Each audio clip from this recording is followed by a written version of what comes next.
The best anime villain no one talks about. I didn't talk about this. If you love anime, you'll know that sometimes there are characters Somebody's talking about, I think. of who simply don't get the credit they deserve. So before this video is over, my goal is to convince you one of the best villains that doesn't get Yes, the crow guy. enough recognition is Kai Chisaki, aka Overhaul. And to do it, I'm going to shut down one of the biggest complaints about his character while showing what makes him different. There is no I think it's the mask. single formula for creating a great villain. With that said, typically in anime you want to see depth, someone who is a legitimate threat, great fights, and an impact on the characters and story going And cool eyes. I want to see cool eyes. forward. If we want to get into the depth of his character, first we have to understand his character. And there's a lot to get into. Wait, he's the depth of his leader, character. I think. First we have to This guy's copying my master. understand his character. And there's a lot to get into. He has religious influences. He draws inspiration from American comics. However, the first thing that Wait, the guy reads the Batman. stands out about him for me is that he's written both consistently and paradoxical, which is something you also see in characters like younger Toguro or Zareth. At his core, Chisaki believes everyone is beneath him. Every belief he holds and This is a good villain. I like this all point of view. his actions stem from this. As someone who came from living off the streets, it makes sense that he's a germaphobe. He doesn't like dust. He gets annoyed when Shigaraki puts his feet up on the Wait, I don't know this villain, but he's funny. table. To put it simply, he can't stand filth, which is why the plague Because I'm like that. I wash my hands like 70 times a day. mask makes sense. You see on numerous occasions that his normally calm demeanor breaks when he's touched. It's not only dirt or dust that's filth, but humans, especially those with quirks. He wears the plague mask out of arrogance as well. He doesn't want Wait, so he's not sick? He's just like, he has just a narcissistic personality. to even share the same air others breathe. And you see how each time he gets touched, he grows more and more agitated. Oh no. The same goes for when people call him by his name. And look, Chisaki is an intelligent guy. You have to be to do the things that he does. He's the head of the Shihaya Saikai. He's the one who's been experimenting on Eri and devised the entire quirk erasure bullet plan. He's usually calm, composed, and analytical. When he meets with the But if you like give him a high five, he cries. Like, what? League of Villains, he correctly assesses that they lack direction. A goal without a plan is a wish. When the confrontation begins with them, he already had a plan B, and the 8 bullets were waiting. When he initially bumps into Deku and Lemillion on the streets, he instantly starts asking probing questions to gain intel on them. When the heroes break into his facility, with only minutes heads up, he gets his men to create diversions to buy him time to escape. When he's fighting Lemillion, he's constantly targeting Eri because he realizes that's his best chance at winning. In that same fight, he heals Chrono during a distraction.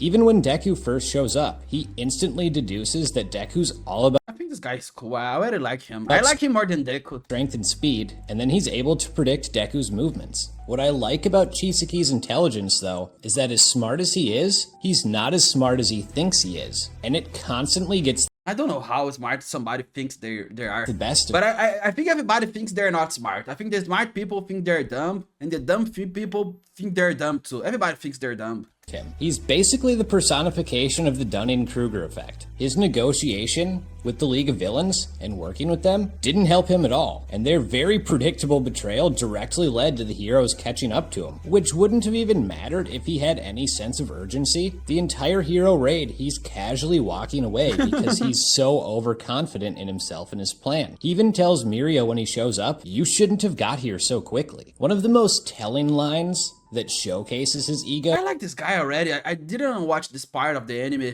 but I think that his outfit is incredible. I think this disease, because come on, diseases are cool. Everybody loves disease. Everybody loves to get sick. Everybody loves to die. And I think this is the best part of the character, because I like one thing I love in my life is getting sick. Oh god, I love it. He's fighting Deku and screams, "Why doesn't anyone see the big picture?" He's so sure that he, and he alone, is right, he's willing to abandon his humanity to achieve his goals. It may be I don't unpleasant, think he has humanity anymore. but in his mind, it's necessary. He truly wants to overhaul the world, and he abandons his name, like humanity, in favor of his quirk to do so, like I will for the rest of this video. That takes us to the contradictory Man, I have abandoned my humanity so long ago, when I was a baby. When I was a baby, I think at 3 months old, something like that. I looked at my mom and said, "Man, I don't have humanity anymore. I abandoned it. I don't have it anymore. Now I'm a monster." And she said, "Come on, shut up, bitch." And I cried. Parts of the character. Overhaul was taken in by his master when he had nothing. All he wants to do is repay that man for his kindness. With the Shihaya Saikai's standing diminishing, he decides he wants to restore them to their former glory. So how does he do that? By tossing aside everything the Shihaya Saikai stood for in the first place. When his master says he's going too far and in danger of losing his humanity, Overhaul doesn't understand. Eri represents change. Why can't the old man see it? He'll do anything to repay his master, even if he has to take out his master to do it. Oh, he's cute. Sometimes you need to kill somebody to help somebody. Overhaul extends the same kindness and sense of belonging that the boss did to him, which is how the 8 bullets of the Hasaikai form. Oh, this guy. What the fuck? This guy's head. They're thugs and lunatics, but he gives them purpose, and in return, that brings him complete loyalty. And side note, it's really cool that the 8 bullets are the anti-8 precepts This is Sanji. of Buddhism, with each member's mindset and ability being the opposite of a precept, and then Overhaul playing the role I of think I'm the luxurious rest. kind of an anti-Buddha. It's always sweet to see historical Wait, this is the sexual contact. Who's fucking this monster? Oh my god. and religious meaning behind actions. Yeah, this guy's lying. He's using too much. He's a liar already. He's hiding himself. And it simply adds another layer of depth to Yes, this guy's high as fuck. This guy is the type of guy who goes to festivals. characters. Anyway, while the 8 bullets have undying loyalty to Overhaul, he doesn't bat an eye at them dying. You see that early on when he asks Shigaraki to play shogi with him, and then he describes that game as one of essentially just controlling other pieces. As long as he and the boss are fine, it doesn't matter. Kindness saved him, but he responds with violence. And This is the best response you can have when somebody does something good to you, you know? Vengeance. with that, you can see how Black Mask played a role in inspiring his character. When one of his men accidentally let Eri go, he kills him without a second thought. At Why? no point does it cross his mind that torturing Eri is an awful thing to do. To him, she's a lab rat that needs to serve a purpose, despite the fact that she's the granddaughter of the only person he cares about. It's such an Yeah, but she has power, so he has to use her. No, like, interesting there's no other way. There's no other way. dynamic where this sociopath places no value on humanity, but was saved by it, and in trying to repay it, abandons it. But his eyes are beautiful. And even so, we see moments where he clearly has some. Before the raid begins, he makes sure to stop by and apologize to the boss. He doesn't treat his childhood friend Chrono like the other 8 bullets. The funny thing is, I'm gonna apologize to you, but I'm gonna do the same shit. I don't care. I'm gonna torture your granddaughter. I'm gonna do the same things. But I'm gonna apologize just to feel less guilty. When we see him with Nagant later I on, like this type of approach. all he wants is to apologize to the boss again. His ability to compartmentalize torturing a child while he simultaneously idolizes that same child's grandfather is fascinating to me. Then you get into his plan. He views quirks as an illness of the mind, a plague, if you will. Quirks encourage heroism and villainy. What a plague, throwing fire. He despises both. The So how best does he plague ever, I think. My body's not like falling apart. I'm throwing fire and flying and those stuff. choose to combat this? He uses his quirk to manipulate Ares' quirk to create bullets that get rid of quirks. Contradictions galore, but that's what makes him interesting. In terms of being a legitimate threat, I don't think there's any question he clears that bar. Overhaul has one of the coolest and most overpowered quirks in the series. The ability to break matter down and build it back up instantly is ridiculously hard to deal with because of how diverse it is, on top of being able to control the surrounding area. Wait, if you high five him, he can do that to you. So why not touching people? If this is touching people is his power. He can repair himself and fuse with others to make him even more powerful. When he fuses with Nemoto, for example, he's able to acquire his quirk, which he uses to intimidate Eri to returning to him. And the cruelty he shows her and others around him makes him all the more dangerous, especially because of the lengths he'll go to achieve his vision. This guy casts aside henchmen without a second thought and can instantly achieve his vision. I love the variety. This guy casts aside henchmen without a second thought. This guy's so Like he's hiding himself so much, you can see barely his eyes. And this girl, like you, like a schoolgirl uniform, so And different. can instantly explode anyone he touches. He puts the one person he admires in a coma, and again, tortures a little girl, which goes beyond physical means. Yes, he literally tears her body apart to create bullets and then repairs it when, as he says, she needs a reset. Yeah, at least he's repairing. Like, if you wanna break stuff, fix it later. But he emotionally damages her as well. There's a reason we get an entire arc centered around her smiling for the first time. Her quirk accidentally The worst episode is smiling. I hate smiles. rewound her father into nothing, and overall has no qualms about reminding her of that and making her believe she's cursed. Remember, she doesn't even know what her quirk is. He simply makes her believe that something is wrong with her, I think and her she's quirk is having a horn. not deserving of anything. When she bumps into Deku and Lemillion, all he has to do is flash his hand reaching for the glove on his wrist, and she immediately complies. And the cruelty here is noteworthy, because while he's a complex character, he is not a sympathetic one. And a lot of times anime goes too far out of their way to redeem their villains. That's not the case here. But when he fuses with Rikiya, They're not gonna redeem this guy.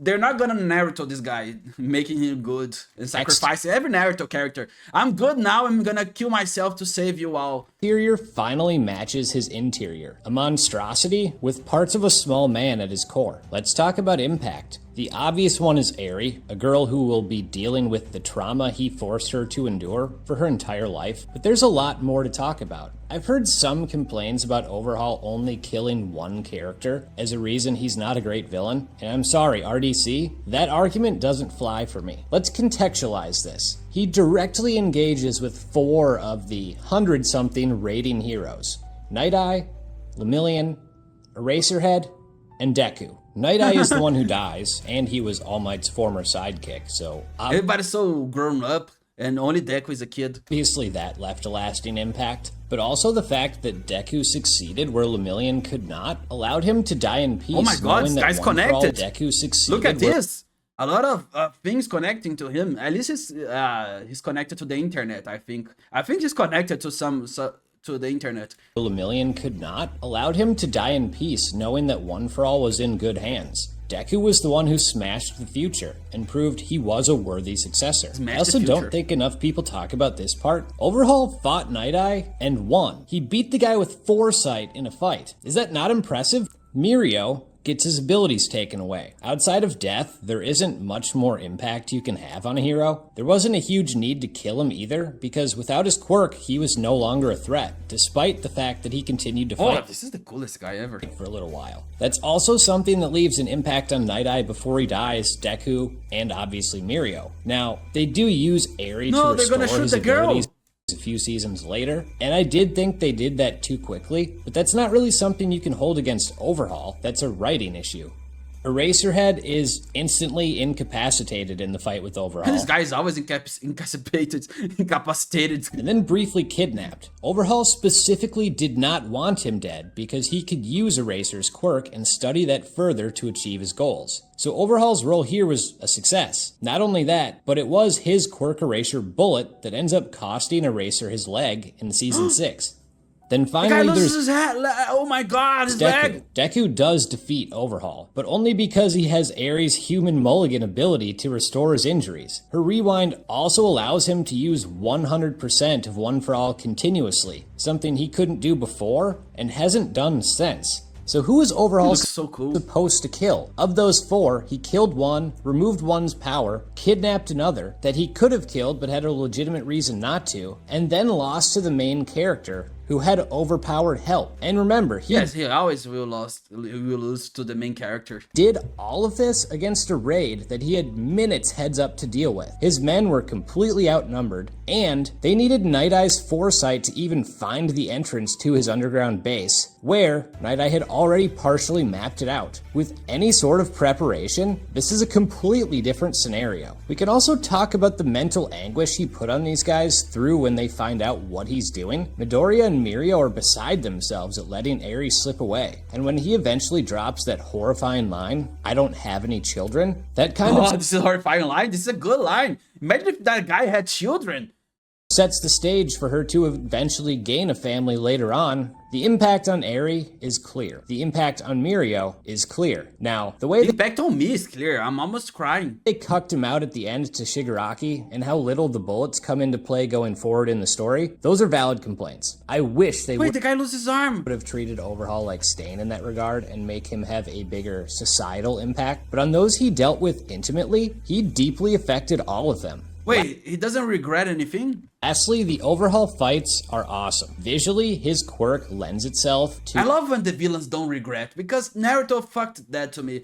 Every villain is like, oh my god, that was so sad, I'm so terrible, I'm gonna sacrifice myself to help everybody. No, I like a villain like, I was right, and I know I was wrong, but I like being wrong.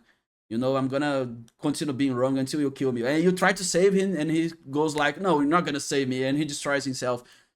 beautiful looking fights, but it goes far beyond that. Watching Mirio sacrifice his quirk to save a girl he believes he already should have saved is compelling stuff, especially because it's what Overhaul wanted from the start. And even though Mirio is more powerful and a perfect matchup to take him on, Overhaul manipulates him into a no-win situation. The fight with Deku literally left me in awe. It's the first anime fight I can vividly remember tearing up for. When Eri leaps into Deku's arms with Might You playing in the background, right in the feels, man. So much emotion was building up to that moment for all parties. Hey, I think I'm wrong watching this video already, because I didn't see this episode, this part. I only watched the beginning of the anime, the first and the second season. So I think it's ruined for me. Involved. Because I think this is a very impactful moment, and I'm not there. And it was handled so well. Even the I think I fucked it up for me. I think the backline is just screamed with But I don't such care. intensity, I'll never forget it. Oh, and then we get to see Deku go Super Saiyan and become One Punch Man in the same fight, to the point that when we see him deliver that finishing blow, from Overhaul's perspective, he literally sees Deku as a demon. Anyway, Overhaul doesn't get enough credit for how interesting and awesome he was as a villain. I hope after watching this, I think this is great, this villain. I didn't know this villain.